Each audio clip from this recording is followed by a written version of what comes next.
વાઘોડિયાના મઢેલી ગામે ભારતીય જનતા પાર્ટીના જિલ્લા પંચાયત અને તાલુકા પંચાયતના ઉમેદવારોના પરિચય મિટિંગનું આયોજન કરવામાં આવ્યું હતું।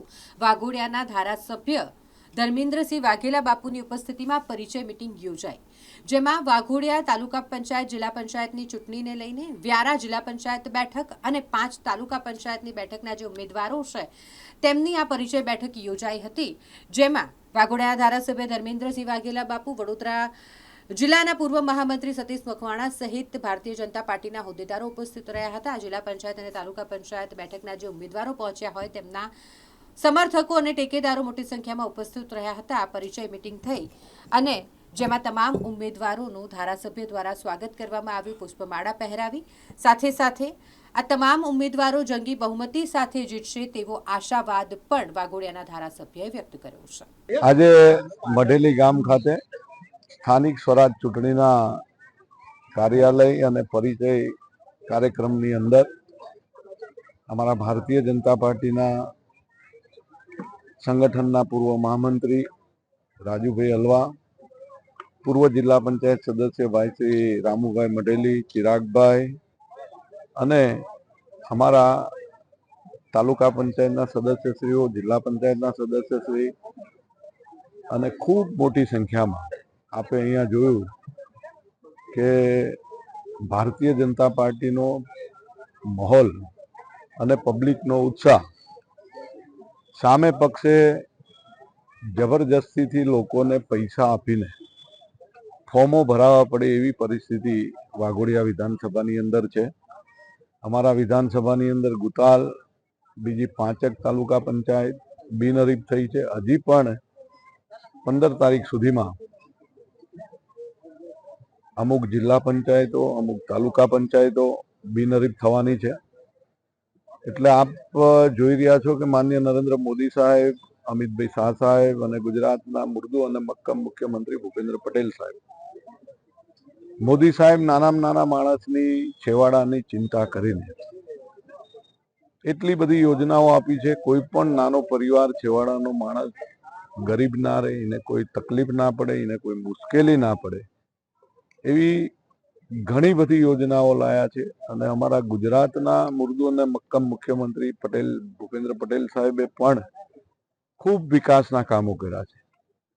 ગયા વર્ષના બજેટમાં 65 કરોડ રૂપિયા શિક્ષણમાં ફાળવા, આ વર્ષે પણ 65 કરોડ રૂપિયા શિક્ષણની અંદર ફાળવા છે। ઇન્ફ્રાસ્ટ્રક્ચરની અંદર પણ ખૂબ મોટું બજેટ આપવામાં આવ્યું છે। પાણી માટે પણ ખૂબ મોટું બજેટ ફાળવ્યું છે। એટલે ભારતીય જનતા પાર્ટીના કામથી જનતા ખૂબ ખુશ છે। આપ જોઈ રહ્યા છો કે અહીંયા આટલી મોટી સંખ્યાની અંદર પબ્લિક, અમારી જનતા, અમારા મતદારો હાજર રહીને અહીંયા અમને ખાતરી આપી છે કે આ જિલ્લા પંચાયત અને તમામ તાલુકા પંચાયતો જંગી મતોથી અમે જીતાડશું। અને મને પૂરેપૂરો વિશ્વાસ છે ગુજરાતની અંદર 136 જેટલી બેઠકો બિનહરીફ થઈ ગઈ છે। 15 તારીખ સુધીમાં ઘણી બધી સીટો હજી બિનહરીફ થવાની છે।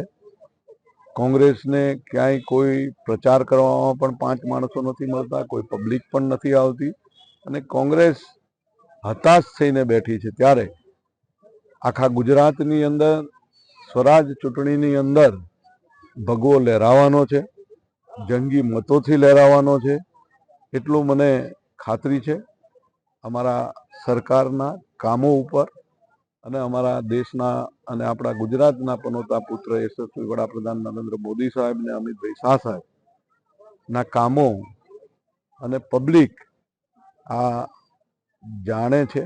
એટલે કોઈ પણ પ્રકારનો એક મત પણ બીજે નહીં જાય એવો મને વિશ્વાસ છે। નમસ્કાર દર્શક મિત્રો, સ્પાર્ક ટુડે ન્યૂઝમાં સ્વાગત છે। હાલ આપણે તાલુકા પંચાયત, જિલ્લા પંચાયત અને નગરપાલિકાની ચૂંટણીના રણસિંગુ વાગી ચૂક્યું છે। આજે ઉમેદવારી પહેલા ફોર્મ ચકાસણીનો દિવસ હતો।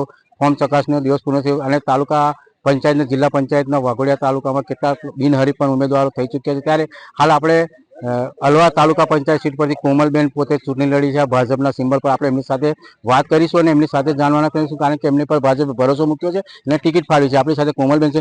કોમલબેન, શું કહેશો? તમારે ભાજપે તમારા પર ભરોસો મૂક્યો છે, આપણને ટિકિટ ફાળવી છે, આપણે લોકો સુધી પહોંચો છો, આપણને કેવો લોકોનો પ્રતિસાદ મળ્યો છે અને આપણે જીતશો તો લોકોના કેવા કામ કરશો? મારું નામ વસાવા કોમલબેન શૈલેષભાઈ છે. અલવા તાલુકા પંચાયત સીટ પરથી ઉમેદવારી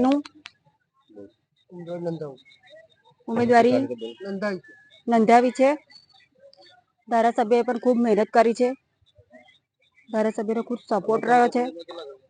અમારી પંચાયતમાં ગજાદરા, અલવા, ગુલાબપુરા, ભાલોડ, કમલાપુરા, રોપા, મસ્તુપુરા, ઉમરવા એટલા ગામ છે. તમામ આ ગામોમાં બેન તમે જાઓ છો, તમે લોકોને મળી રહ્યા છો. હવે ટૂંક સમય બાકી છે, ગણતરીના દિવસોમાં ચૂંટણી યોજાશે. આપણને લોકોનો કેવો પ્રતિસાદ મળ્યો છે આ બાબતે આપણે શું કહેવું? ખૂબ સરસ અને બહુ સારો વિજય જંગી મતથી જીતીશું એવી આશા રાખીએ છીએ. તો આ હતા કોમલબેન. તેઓ અલવા તાલુકા પંચાયત સીટ પરથી પોતાની ભાજપ પક્ષમાંથી ઉમેદવારી નોંધાવી છે અને તેઓ ગામે ગામ જઈ રહ્યા છે. તેમના જેટલા ગામો આવતા તાલુકા પંચાયત સીટમાં એ ગામોમાં જઈ લોકોને મળી રહ્યા છે અને લોકો સાથે તેઓ પ્રચાર કરી રહ્યા છે અને તેઓની આશા વ્યક્ત કર્યો છે કે આવનારા જે દિવસોમાં ચૂંટણી યોજાશે ત્યારે તેઓ જંગી બહુમતીથી મતોથી જીતશે તેવું તેઓ પોતાની આશા વ્યક્ત કરી છે. Raju Mansuri, spark today news, Waghodia.